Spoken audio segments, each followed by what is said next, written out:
I want to talk with you about two core aspects of our approach to SERT and psychotherapy, namely, how SERT factors are considered in every clinical case, and how the clinician's SERT factors play a key role in clinical care. Other staff have mentioned these points, but I want to share a bit more because these perspectives lie at the heart of the discussions we have in SERT groups. It's not unusual for new clients to come into our clinic and ask, "What's all that religious stuff on your website? I'm not here to talk about religion." We respond, of course. We're here to talk about what is most important to you, and that is what we do. Nonetheless, we still consider spirituality to be a foundational and interwoven part of our clients' lives, rather than something they add into their lives. This stance comes from our assumption that all people have ultimate concerns, things that we cherish and invest in, beliefs about what is good or true or important. These concerns and beliefs may be explicit and religious, such as a person who follows a particular religious or spiritual tradition, or it can be explicit and non-religious, such as people with strong moral or political or cultural commitments. For others, the core values and beliefs are implicit, that is, evident in their choices and patterns of living, more than in their thoughts or words. Whether implicit or explicit, we pay attention to the many different ways that people organize their lives and make meaning in their lives. How we explore this and how we talk about it is unique to each client. For some clients, this means talking about God or yoga or their personal philosophy. For others, SERT factors come up in more indirect ways. One example of this from my own casework is a middle-aged woman, a very successful CEO. She struggles to have fun, even struggles to identify what might be enjoyable or rejuvenating. As we explored this, she identified events from one period in her life that made her feel alone and completely responsible for herself. You could say that self-responsibility became sacred. Now we're in the process of exploring her commitment and orientation towards responsibility and how she might incorporate other values like spontaneity or playfulness.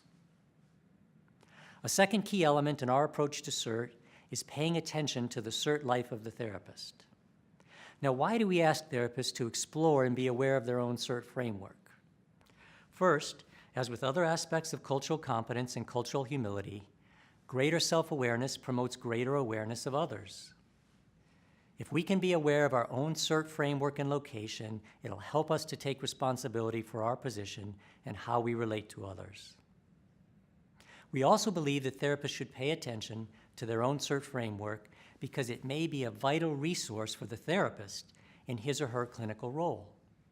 Think of yourself for a moment.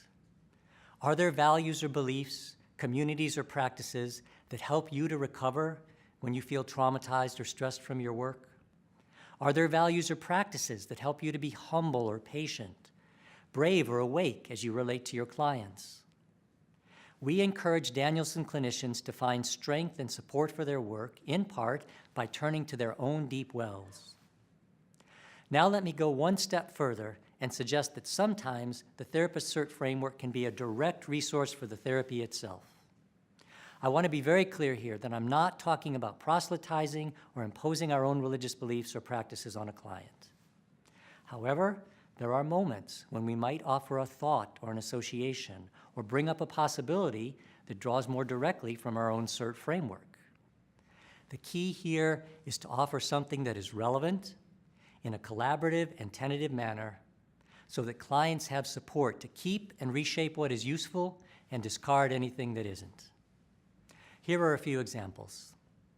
I recall asking certain clients who for various reasons felt unloved and actually unlovable, if they could choose themselves.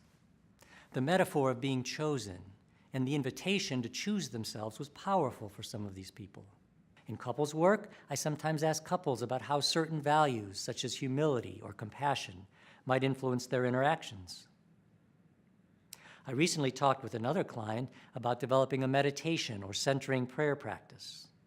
These practices are important to me, but I wondered about them after the client shared that she can't tolerate emotions and in fact tries to escape them through activity. So we talked about meditation as a possible resource for emotion regulation and for becoming more present in her life. I hope this gives you a better understanding of how we look for SERT factors in all clinical cases and how and why we ask therapists to consider their own SERT framework.